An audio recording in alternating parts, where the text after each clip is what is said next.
hapon po sa inyong lahat. Ako po si Axel Amaranto. At ako naman po si Jency Pascual. At nandito po tayo ngayon sa manukan ni Kuya Yoyoy. So, kung mapapansin niyo po ang paligid, napakadaming breeds ng manok. At iisa lang po nag-aalaga niyan. Ayan po ay si Kuya Yoyoy. Tara na, interview na natin siya. Hello po, magandang hapon po. Magandang hapon. Yan. Kung makikita niya po, ito po ay puting manok. So kakaiba, di ba tulad na naririnig nating manok na, nakikita nating manok na kulay itim, tapos may parang blondie siya na mga feathers. So kuya, anong uri ng manok yan? Sabuang kaway. Okay, ano po bang pinagkaiba niyan sa karaniwang manok na nakikita natin? Ito, isnigsay. May lahi. Tulad yan, yung iba, Tagalog yan. So, wala kami ganyan. Puro Breeds. Ano-ano po ba yung iba't ibang breeds po ng manok na naalagaan naman po? O yung alam niyo rin? Marami. Katulad na yung mga linya. Tulad yan. Yung isang manok. Okay pa. Dark red. So kung makikita niyo Lemon po, hats. hindi siya katulad ng ibang manok na kailangan. Ibang kulay na yan.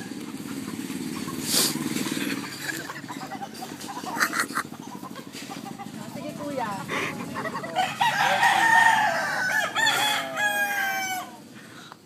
Lemon hats. Kung makikita niyo siya, tingnan niyo yung mga balahibo niya, parang kulay blonde. So, yung buhok, di ba parang buhok ngayon, parang pinapaday na yung mga hormones. Pero parang ganito yung kulay niya. Hindi katulad yung kanina, di ba na kulay puti. So, kuya naman ito, ano naman po yung pinagkaiba nito doon sa nakikita natin ito? Ayun, sabuang kaway. Ito, dark red hats. Yellow leggy hats. Kung kayo po yung tatanungin, ano po yung mas maganda po din sa dalawang breed ng manok? Halos pa rin. Pero ano po yung karaniwan yung pinagsasabong dyan? Kasi po, di ba, pag may manok kayo, kailangan meron kayong panlabang pansabong para naman yung income nyo, mas dumami pa. Kailangan mo para pagandahin mo yung condition bago umaga. Hindi yung basta ka na lang dadagpok at saka yung manok na yun, kailangan mo bigyan din siya ng pang-araw-araw na pagkain na masarap. Pero kuya, ano lang, di naman po, di ba, isang manok lang yung pinapriority natin na bigyan ng mga vitamins. Hindi katulad yung ibang di natin pinanlalaban sa mga pansabong na di na natin binibigyan ng vitamins. Dapat lahat, di ba, kuya, meron sapat na sustansya. Pinapakain na masarap. Hindi lang yung kanin. Ito, iba. Talagang chicken kain. Meron po ba kayong pinapainom sa mga manok na mga vitamins o kaya po calcium? Maraming vitamins. Ano pong mga vitamins karaniwan ang pinapainom nyo? Vitamin A, vitamin B, Vitamin C, yung calcium, ganyan. Para po, Para pampatibay ng tubig. kasi po, di ba, pag... pag nagsasabong po, kailangan po Paganda ng katawan ng matibay. manok.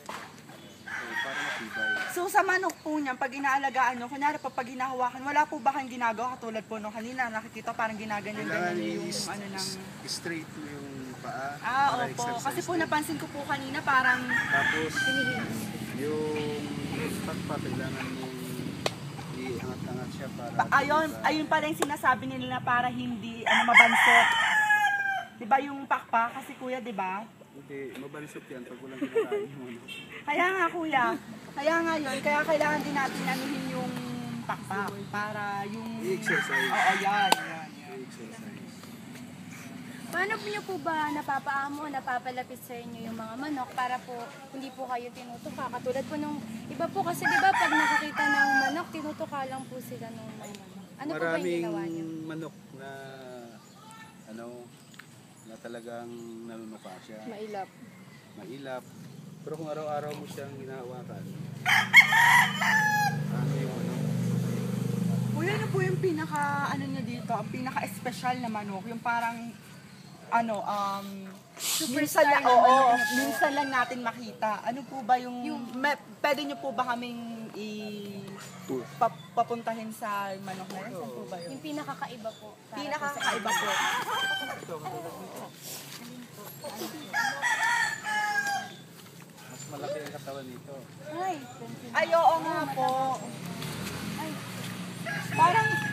malaki ang katawan. Tsaka magulang na. Opo. Mga 3 years old na to. 3 years old. Tapos ganyan na po siya kalaki. Yung kanina po, yung kulay puti, ilang taon na po yun? Almost 18 months. Ah, yung pangalawa po. Mga 2 taon kalahati. Tapos ito, 3 years old na.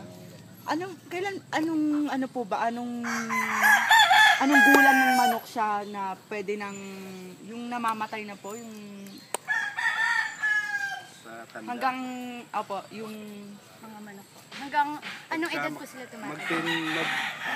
Mag-10 taon na, meron na yung tingi ng manok, nabubulag. Nanghihina na po sila. Ganun nangyayari.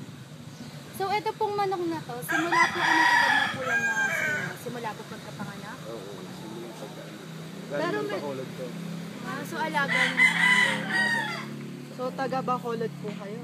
Narinig naman po natin, diba?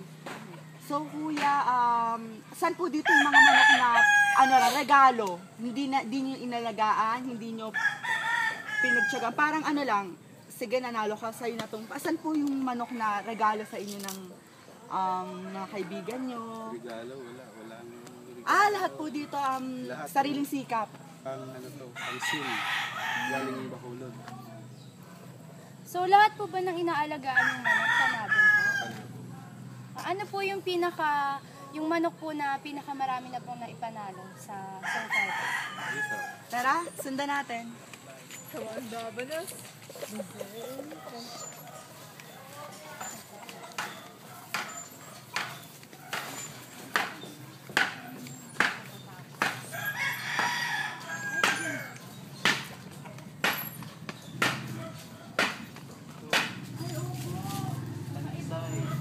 Ang ganda. Kung makikita nyo po parang pag Kita nyo yung natatapat paa. siya sa 3 times winner na to. so magkano na po kinita nyo dyan? Kung inyo pong mamarapan. Malaki na rin. Kasi kung titignan nyo, black lang siya pag nandito sa sa lapa. Pero pag nasiklatan siya ng kahit onting liwanag, para may mga violet siya, tas may green siya dito. Tawag nito talisay. Talisay. Talisain. So saan, okay. Saan po nagmula yung breed na po? Yan po. Native po ba? Galing. Hindi, ano rin to? Texas din. Texas. Yan pala yung sinasabi nila. Texas din ito. 3 times winner na ito. Tingnan niyo pa. Mga 100,000 siguro nagkapira na kami dito. So malaki po talaga yung breed. Nakikurious lang po ako sa mga kulay na ganyan po talaga yung kulay niya. Ibang breed naman to siya. Kasi makikita natin talagang kanina talagang puti lang, tas may tas ito talaga Colorful. oo, ng colorful. Kakaiba po talaga. Parang ang sarap niyang tignan, tapos kung titignan niyo parang straight na straight yan. Ang cute. So nakikurious po ako kuya dito sa manok na to. Yan. Para po ang tapos. Nanalo na rin yan. 2 times winner ito. Parang nakakatakot po ata. Kala ko po lang po. Ito nanalo na rin ito. 2 times winner na. Ayan, may sugat pa sa paa. Ay, bago po. Kakalaban niya lang po. Oo, kakalaban niya lang. Yung last laban niya po, panalo po siya. Panalo siya. Tignan niyo mas malaki siya, parang Ayan, may sugat pa yung paa. Ayan, may tahi. Ayan, may tahi. tinatahi niyo po siya. Tinatahi pagka para hindi... Karaniwang sinulid lang po yung ginagamit. Oo. Di naman po nagkakos yun ng infection sa alaga niyo. Hindi. Dahil ginagamot naman ng IST. Pinapainom din ang gamot.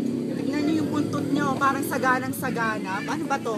Buntot ba to? Parang yung saganang-sagana siya. Tsaka kung titignan niyo, mas kanina, parang mas malaki siya ng konti dun sa... Ito naman. Compare sa iba po. Oo. Sweater naman ito. Yan po yung Sweater sweater na tabs. dito. Ito po ba yung pinakamalaki niyong manok? Parang siya po yung pinakamalaki. Meron pa yung Punta lang kami. Saan po? Pwede po bang makita? Alam niyo yung Hindi tayo dadaan kasi may aso.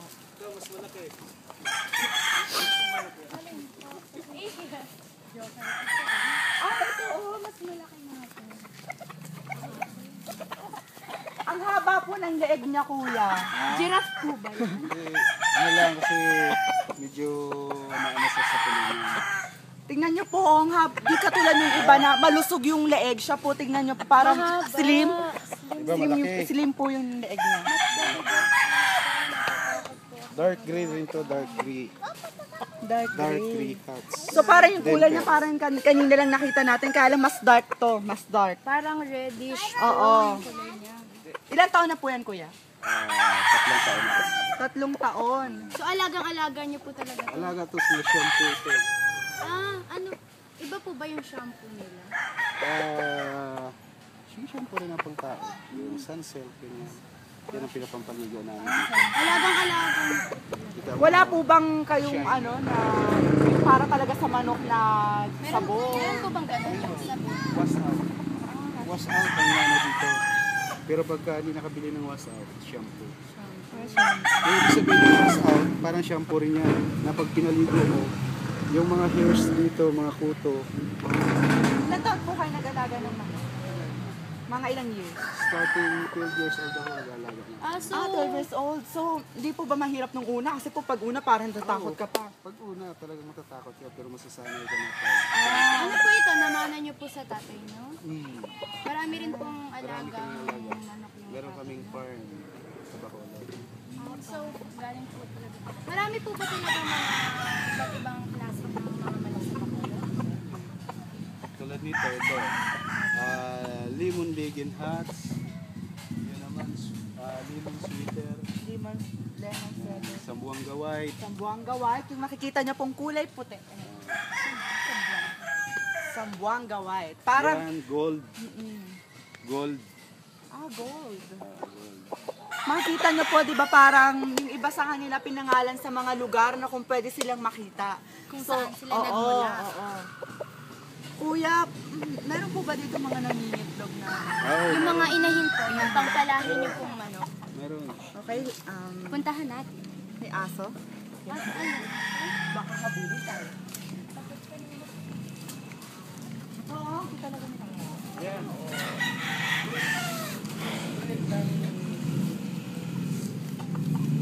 Crossbreed na yan. Imported yan. Ano Galing po ng yung Amerika. isa? Inahin. Galing pong Amerika yan. Galing Tapos ito pong Amerika. isa. Yan naman, galing ng Bacolod. Bacolod. So ito po yung, kung makikita niyo po yung itlog nila, yun o, maliliit pa. Hindi pa sila. So ano po yun? Yung pagka inaalagaan niyo po yung itlog, inaalagaan niyo po hanggang sa maging manok? So ano po yan o, yung mga, ano na yan? Paano yung dyaryo? Tuyot na dahon po? Na dahon.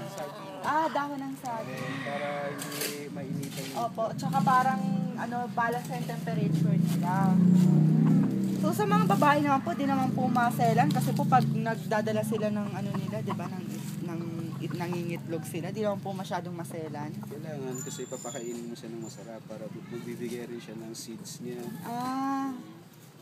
So yung mga manok po ba, gaano po yung maximum na naiitlog po nila sa isang parang anakan lang? Umaabot din minsan ng mga 20. O depende sa manok pagka hindi na siya. Ano po yung binebenta niyo po? Oo, pagka Magkano naman po yung kinikita niyo pag binenta niyo na yung isang ganyan itlog? Kunwari po, 20 sa pesos. itlog, hindi. Pinapapisa namin. Pinapapisa. So, Breed. okay po. Breed. Breed din po siya. Napansin ko lang po yung mga manok niyo po walang palong. Oo, tinatanggalan na ng palong. Bakit po, Bakit sir? po? Pag cock mo, kasi kung Oo, matanggal na pagka- panlaban, tinatanggalan na ng palong. Pinanlalaban na. Pero pagka pinapalahi, may palong. Iba't Di ba may palong pa? Yung lalaki. may palong pa po. So, pagka po pinanlalaban nyo na po siya, ginugupit, tinatanggal po yung palong? Oo, yung panlaban. Bakit po kailangan tanggalin po yung palong? Para hindi siya masyadong agrabyado sa laban. Para hindi po nakakasagabal po. Oo, yan ganun.